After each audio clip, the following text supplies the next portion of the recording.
Olá, muito boa tarde para você. Chegamos, seja bem-vinda, seja muito bem-vindo. Está no ar o Pauta Aberta desta sexta-feira, dia 28 de abril de 2023. É seu noticiário da tarde aqui na TV Evangelizar. E eu quero a sua companhia, nós vamos juntos então, a partir de agora com nossos destaques do jornal de hoje. Professores estressados, sobrecarga de trabalho, violência e desinteresse dos estudantes pela escola. São os problemas apontados em pesquisa pelos educadores. Prévia do PIB, divulgada pelo Banco Central, aponta crescimento de 3,3% na economia do país no mês de fevereiro. O percentual registra a maior alta dos últimos 3 anos. Edifício desaba em Olinda, em Pernambuco. Um adolescente e um homem morreram e 5 pessoas estão feridas. Um tratamento inovador desenvolvido por um médico brasileiro reverte o quadro clínico de um paciente que apresentava estágio terminal de câncer de próstata. A taxa de desemprego do Brasil chega a 8,8% no primeiro trimestre de 2023. Os dados foram divulgados hoje pelo IBGE. O Papa Francisco começou a 41ª viagem apostólica. Dessa vez, Jorge Bergoglio cumpre agenda em Budapeste, a capital da Hungria. Fique ligadinho com a gente, o Pauta Aberta desta sexta-feira começou.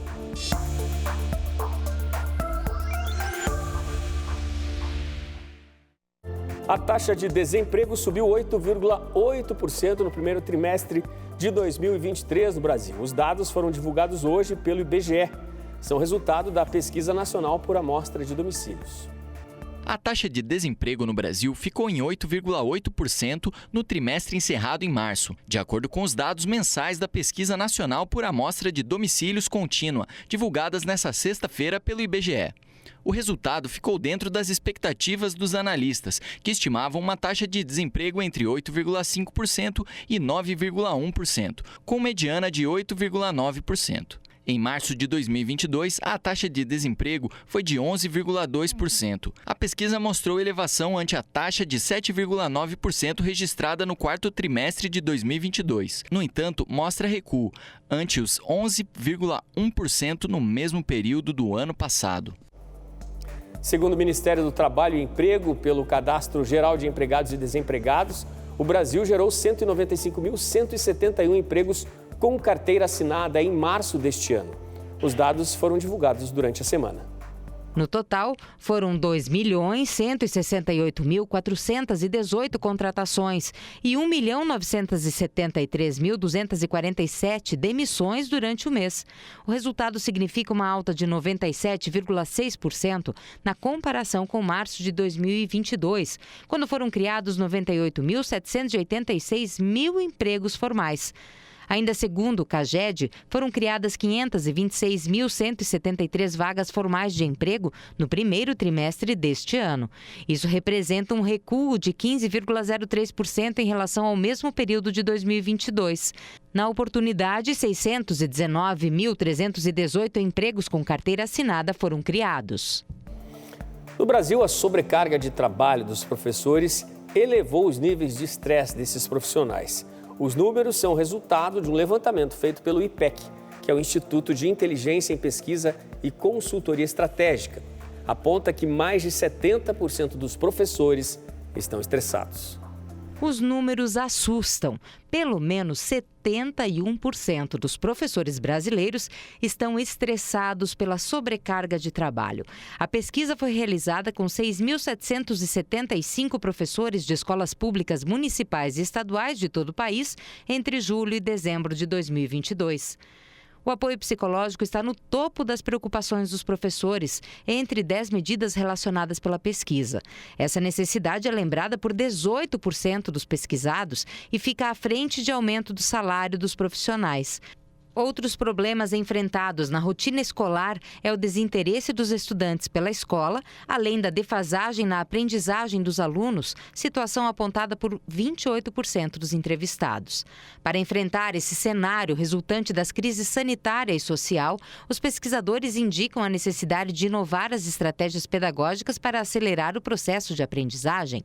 No cenário pós-pandemia, com a volta do ensino presencial, os professores perceberam e apontaram as dificuldades dificuldades de alfabetização, além da dificuldade dos alunos nos conteúdos de língua portuguesa e matemática. De acordo com a pesquisa, as famílias de estudantes da rede pública valorizam ainda mais o trabalho do professor depois da pandemia. Segundo o levantamento, 84% dos professores concordam que cursos presenciais formam profissionais mais bem preparados para o início da profissão. Dias de muito estresse aí aos professores. E termina hoje à noite, às 11h59, o prazo de solicitação da isenção da taxa de inscrição no Enem, o Exame Nacional do Ensino Médio 2023. As provas do Exame Nacional do Ensino Médio deste ano vão ser aplicadas em novembro e hoje é o último dia para solicitar a gratuidade da taxa.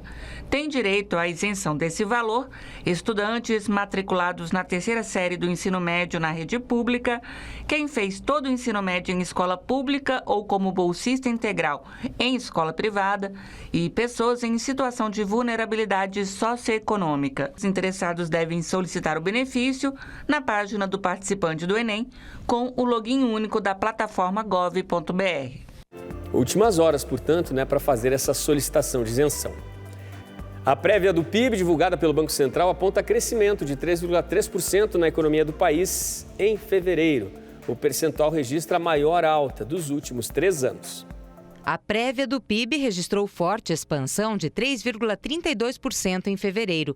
O resultado foi calculado após reajuste sazonal, um tipo de compensação para comparar períodos diferentes. O indicador aponta melhora da economia após a estagnação registrada no mês de janeiro. O crescimento do indicador em fevereiro foi o maior desde junho de 2020. Na comparação com fevereiro do ano passado, foi registrado crescimento de 2,76%.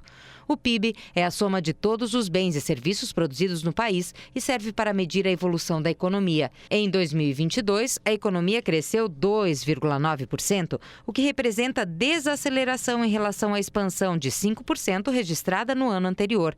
Para este ano de 2023, o mercado financeiro estima alta de 0,96% para o PIB.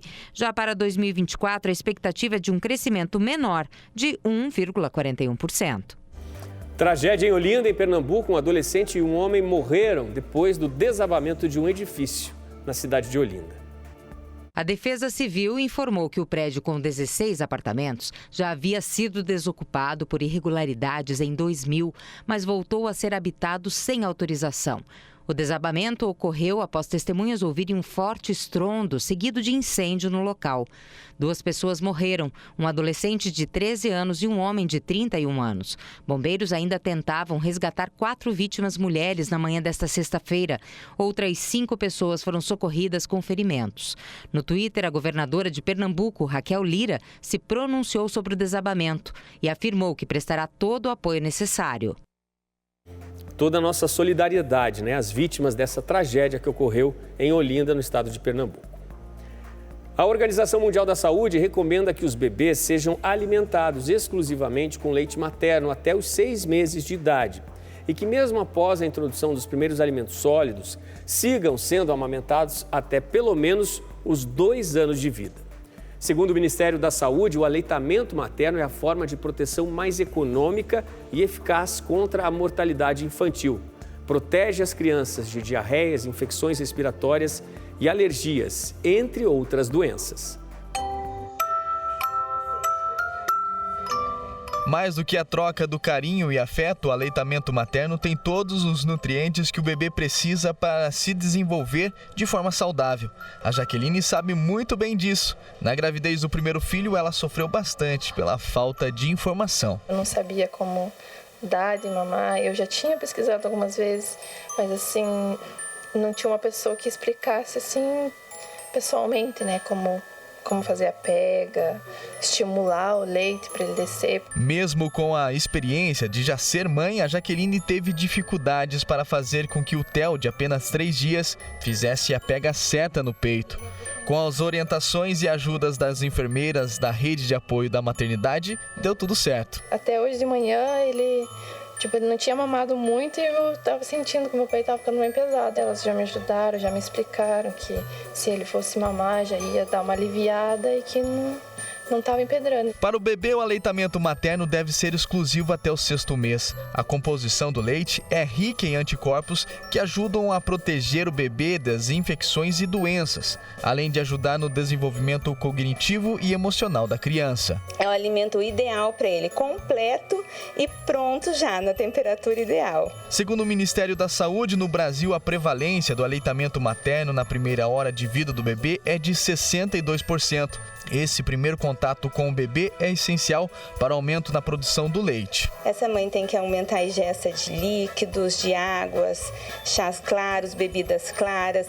Elas têm que estar relaxada, desestressada. O bebê tem que abocanhar a auréola, então a mãe tem que estar percebendo se a pega do bebê está correta, porque é essa pega, essa sucção que vai fazer com que o leite seja o suficiente para o seu bebê. A amamentação é um direito garantido por lei. Segundo o artigo 9º do Estatuto da Criança e do Adolescente, é dever do governo, das instituições e dos empregadores apoiar e garantir condições propícias para o aleitamento materno. Uma mãe que está sendo apoiada pela rede familiar, rede profissional e pela sociedade e a rede do seu próprio trabalho, ela é uma mulher que ela vai faltar menos no trabalho e ela vai se tornar mais produtiva. No caso dos bebês prematuros ou com baixo peso que precisam ficar internados após o nascimento, o aleitamento materno muitas vezes fica prejudicado. Assim, a doação de leite humano faz toda a diferença na saúde e na vida desses bebês. A doação de leite é um gesto que salva vidas. Estimativas do Ministério da Saúde apontam que um frasco de 200 mililitros de leite materno pode alimentar até 10 recém-nascidos. O Brasil é referência mundial em doação de leite humano, contando com 224 bancos e 216 postos de coleta presentes em todos os estados, que só no ano de 2022 beneficiaram mais de 35 milhões de mães. Neste banco de leite do Hospital Evangélico Mackenzie, em Curitiba, para realizar as doações, as mães recebem apoio e orientação. Ela não precisa vir ao banco de leite, a gente vai até a casa dela, a gente leva todo o material que ela precisa e a gente busca esse leite, para garantir que esse leite chegue aqui com qualidade dentro dos critérios, sanitários. Depois que o leite doado chega no banco, ele passa por uma avaliação, é descongelado e passa por um processo de seleção e classificação. É preciso avaliar o aspecto do leite e observar se ele foi armazenado e transportado corretamente. Aí com isso a gente consegue ofertar um leite higiênico para os bebês aqui da nossa UTI natal, para que eles possam estar tendo já o primeiro alimento padrão ouro que nós dizemos que é o leite materno.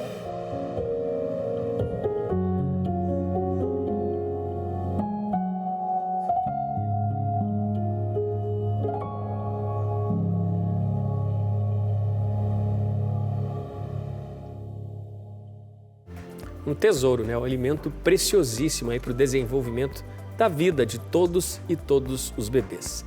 Vamos para o intervalo, gente. No próximo bloco, vamos falar sobre a espécie de coral com origem nas águas dos oceanos Índico e Pacífico, que está se espalhando de forma ameaçadora pelo Mar do Caribe e também atinge as águas da costa venezuelana. E no próximo bloco a gente fala também sobre a viagem do Papa Francisco, que começou hoje na Hungria, a capital Budapeste.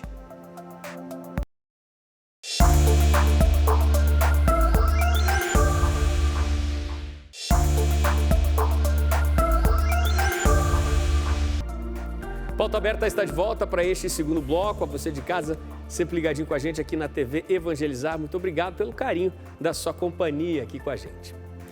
O Papa Francisco começou hoje a 41ª viagem apostólica dele. Desta vez, Jorge Bergoglio cumpre a agenda em Budapeste, a capital da Hungria. Ele foi recebido com honras por autoridades locais, como contam nossos correspondentes em Roma. Eram cerca de 10 da manhã pelo horário local quando o voo conduzindo a comitiva papal aterrissou em Budapeste, capital da Hungria. O Santo Padre foi recebido pelo primeiro-ministro húngaro Viktor Orbán.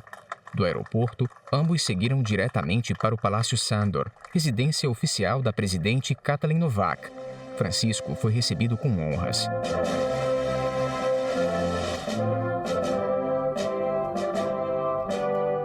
No encontro com autoridades, corpo diplomático, empresários e representantes da sociedade civil, a presidente deu as boas-vindas ao Papa. Em espanhol, disse que Deus atraiu o Santo Padre para estar com o povo húngaro. Se dice Isten hozta, e literalmente significa Dios nos ha traído a usted para estar con nosotros. Em seu primeiro discurso no país, Bergoglio lembrou a história de Budapeste, que apesar de ter surgido em tempos de paz, conheceu dolorosos conflitos. Não só invasões de tempos longínquos, mas também violências e opressões causadas pelas ditaduras nazista e comunista no século passado. Citou o papel da Hungria no fortalecimento da Europa e lembrou que, para que o velho continente não se torne presa de populismos, é preciso estar atento à vida dos povos. E questa è la via nefasta delle colonizzazioni ideologiche. Esse é o caminho nefasto das colonizações ideológicas que eliminam as diferenças, como no caso da chamada cultura do gênero, ou então antepõem à realidade da vida conceitos redutores de liberdade quando, por exemplo, se alardeia como conquista um insensato direito ao aborto, que é sempre uma trágica derrota. Ao contrário, como é belo construir uma Europa centrada na pessoa e nos povos, onde haja políticas eficientes para a natalidade e a família, cuidadosamente implementadas neste país, onde nações diversas sejam uma família em que se preserva o crescimento e a singularidade de cada um. Ao final, o Santo Padre agradeceu às autoridades pela promoção das obras de caridade e educacionais desenvolvidas pela comunidade católica do país e, na língua local, pediu que Deus abençoe os húngaros.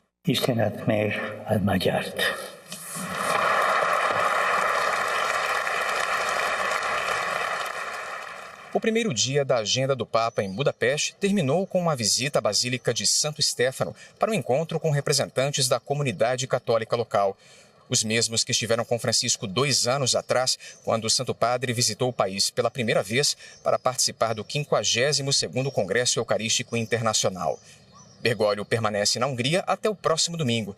Neste final de semana, ele terá encontros com refugiados, jovens e acadêmicos do país e celebra a Santa Missa. De Roma, na Itália, Jucenei Cardoso para a TV Evangelizar.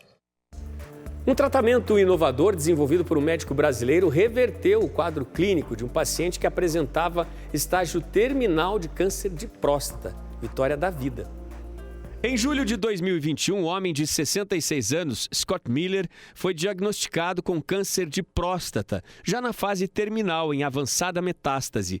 Era um tumor com 12 centímetros de diâmetro e que já estava espalhado por ossos, vesícula, bexiga e outros órgãos. Na luta pela vida, ao longo de 6 meses, o paciente foi submetido ao tratamento pela chamada tecnologia BTT. O especialista brasileiro, formado pela Universidade Federal de São Paulo, Mark Abreu, pesquisador na área de termodinâmica cerebral e frequências termorregulatórias, foi quem desenvolveu o tratamento inovador. A ideia é realizar a indução de proteínas de choque térmico de uma maneira controlada pelo cérebro. O tratamento, que passou a ser chamado de túnel térmico cerebral, foi desenvolvido pelo brasileiro na Universidade de Yale, nos Estados Unidos. Todos os detalhes que apontam o sucesso na recuperação do paciente foram apresentados esta semana num congresso nos Estados Unidos, em San Diego, na Califórnia. Ao longo dos 6 meses foram realizadas 5 induções das proteínas, sem efeitos colaterais e sem a necessidade posterior de outros tratamentos que normalmente deixam o corpo muito desgastado, como a quimioterapia ou a radioterapia. Sucesso total na aplicação da nova tecnologia. O paciente Scott Miller, agora curado como se o câncer nele nunca tivesse existido, claro, será acompanhado preventivamente pela equipe médica, com exames a cada 6 meses. Isso com baterias de procedimentos, pelo menos pelos próximos 3 anos. Resultados grandiosos aí da medicina, né? Muito legal. Vamos de futebol agora. 4 jogos ontem fecharam a terceira fase da Copa do Brasil. Confira. Na Arena Fonte Nova, em Salvador, o Bahia enfrentou o Volta Redonda.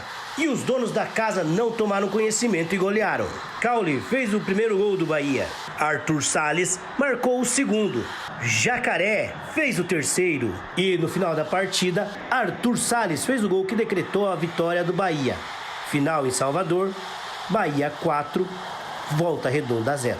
No estádio Rei Pelé, em Maceió, Alagoas, o CSA recebeu o Internacional e no tempo normal conquistou a vitória. Tomás Bastos fez o primeiro gol da equipe da casa. Alan Patrick empatou para o Internacional. E Thiaguinho fez o segundo do CSA.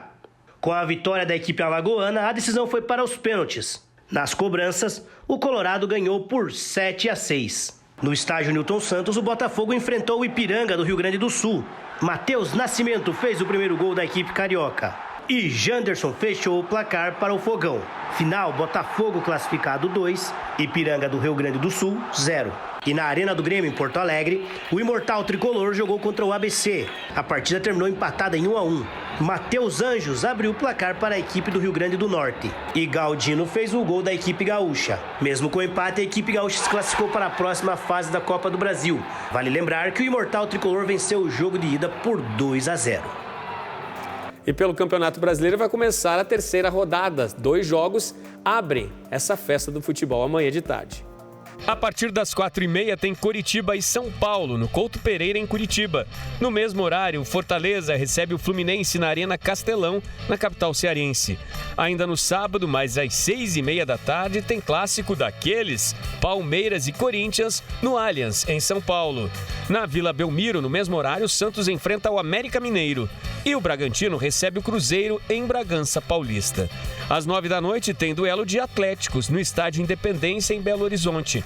No domingo, Flamengo e Botafogo jogam no Maracanã. Partida marcada para as 4 horas da tarde.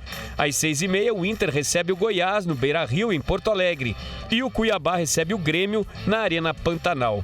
Na segunda-feira, às 8 da noite, tem Vasco e Bahia no Estádio de São Januário.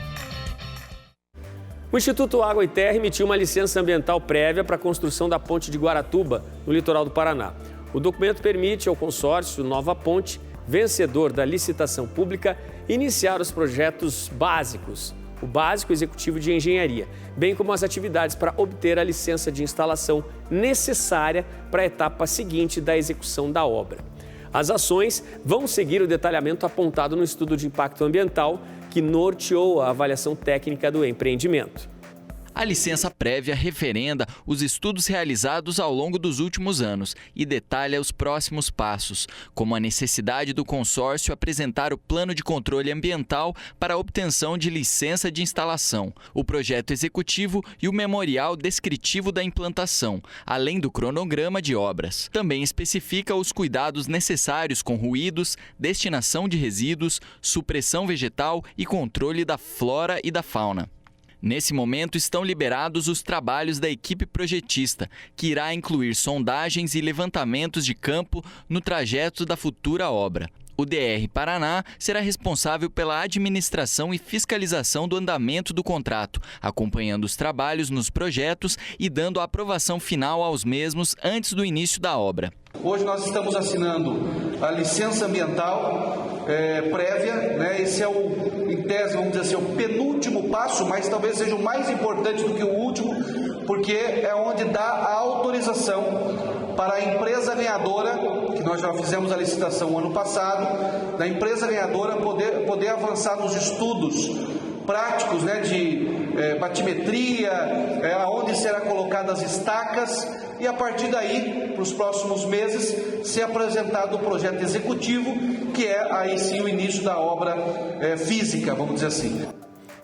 Uma espécie de coral com origem nas águas dos oceanos Índico e Pacífico se espalha hoje de forma ameaçadora pelo Mar do Caribe. A formação atinge também as águas da costa venezuelana, com estragos consideráveis para o equilíbrio da fauna marinha local. Nas águas azul turquesa das praias venezuelanas, um coral se espalha e pode causar uma catástrofe ecológica. O coral mole do Indo-Pacífico tem o nome científico de Eunomia stolonifera. O problema do Eunomia é que ele não permite que outras espécies habitem sua área. É um grande colonizador que literalmente sufoca os recifes e os faz desaparecer. Acredita-se que o coral tenha sido introduzido ilegalmente no Parque Nacional Moshima, um grupo de ilhas paradisíaco que cobre mais de 94 mil hectares entre os estados de Anzoátegui e Sucre. El coral fue introducido por un acuarista, un acuicultor, entre el año 2000 y 2005. O coral foi introduzido por um aquarista entre 2000 e 2005 para fins comerciais. Essa pessoa tinha o objetivo de colher os corais. Eles têm o uso ornamental e são muito procurados para aquários. Acreditamos que para fins comerciais, essa pessoa introduziu a espécie em nossas águas na Baía de Conoma. Fugiu do controle porque ele não sabia a taxa de crescimento do coral. Em nossas águas, na Baía de Conoma, se lhe escapou de las manos porque não conhecia a velocidade de crescimento do coral. Devido à vistosidade, os corais moles têm valor para a decoração. Um pólipo com grande capacidade de se desenvolver em aquários pode ser vendido entre 80 e 120 dólares. O projeto Nômia, uma iniciativa científica com financiamento privado, pesquisa corais há mais de uma década. Os especialistas afirmam que em 2007 era uma espécie desconhecida no Caribe e até no Atlântico, a ponto de ninguém saber do que se tratava. Com a ajuda da Universidade de Tel Aviv, em Israel, um relatório científico foi publicado em 2014. Foi classificado pela primeira vez como um coral mole do tipo Xenia e a identificação foi confirmada em definitivo em 2021. O Nômia apresenta uma particularidade atípica. O Nômia tem uma característica atípica em nossa área, que é crescer muito rápido. Além disso, tem uma grande capacidade de adaptação e é isso que permite que a espécie não tenha competidores em nossas águas. Não tenha competidores em nossas águas, em nossos espaços. Estima-se que o Nômia tenha colonizado o equivalente a 300 estádios de futebol na costa do estado de Anzoátegui, no centro-norte da Venezuela. Descobertas mais recentes situam a espécie a cerca de 450 quilômetros de Moshima, no Vale Seco, no estado de Aragua. Sendo levado por redes de pesca, âncoras ou lastros, já chegou a outras regiões do noroeste do país, como a reserva de Cuare, no estado de Falcón, muito perto das ilhas de Aruba e Curaçao. Segundo Onyoro, trata-se de um caso inédito no mundo, porque embora existam espécies invasoras em todo o planeta, nunca uma invasão foi tão longe. Corais moles exóticos já foram documentados até em águas colombianas e brasileiras. No leste da Venezuela, as populações de peixes diminuem drasticamente devido à morte dos recifes. Principalmente a perda de nossos ecossistemas. As consequências são principalmente a perda dos nossos ecossistemas marinhos, consequentemente a perda da biodiversidade e também o declínio da pesca e do turismo. A pesca e a merma no turismo. Pescadores e operadores de turismo preocupados com a disseminação de Nômia stolonifera têm recorrido à remoção manual, mas a prática espalha fragmentos e dá vida às novas colônias. Entre outros mecanismos de combate, uma equipe de engenheiros desenvolveu uma máquina que aguarda a autorização do governo venezuelano para ser testada. No entanto, a magnitude é tão grande que a erradicação total é impossível. O Instituto Venezuelano de Pesquisas Científicas e o Ministério do Ecossocialismo, que não atendeu à AFP, realizaram estudos, mas a burocracia e as constantes mudanças ministeriais dificultaram o trabalho. Impressionante, né? A maneira como essa formação de coral se espalha e o tamanho dos estragos causados por ela, né? Uma formação de coral exótica que ocupa agora águas do Mar do Caribe e também da costa da Venezuela. Preocupante, alarmante a situação. E você já pensou em participar de uma competição mundial de fotografia? Hoje começa o City Nature Challenge, um evento que tem como objetivo incentivar a divulgação das espécies de plantas e animais e também preservar a biodiversidade. O concurso internacional de fotografia incentiva as pessoas do mundo todo a fotografar a natureza em suas próprias cidades, para saber onde as espécies estão e qual a melhor maneira de proteger a fauna e a flora. Se você quiser participar, é só anotar o local em que a planta está ou o animal e fotografar. Pode ser qualquer tipo de vida selvagem, depois é só compartilhar os registros na plataforma eNaturalist. Aqui no Brasil, mais de 20 cidades estão na lista de participantes e incentivam a população a fazer parte da competição. Mas mesmo que a sua cidade não esteja cadastrada, você pode participar. O desafio começa hoje e vai até segunda-feira, dia 1º de maio. O número de inscritos de cada país vai ser divulgado no dia 8 de maio. No ano passado, Curitiba e região metropolitana somaram mais de 2.300 registros de 700 espécies, enviadas por 118 participantes.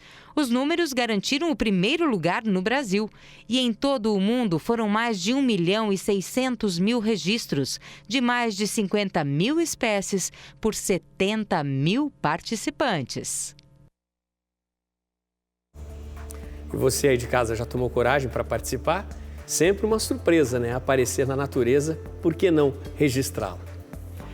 Pauta Aberta está ficando por aqui. Muito obrigado pela sua companhia. Um ótimo fim de semana para você. Excelente feriado de 1º de maio. A gente volta a se encontrar 1º de maio à tarde aqui no Pauta Aberta da TV Evangelizar. E eu espero você. Tchau, tchau.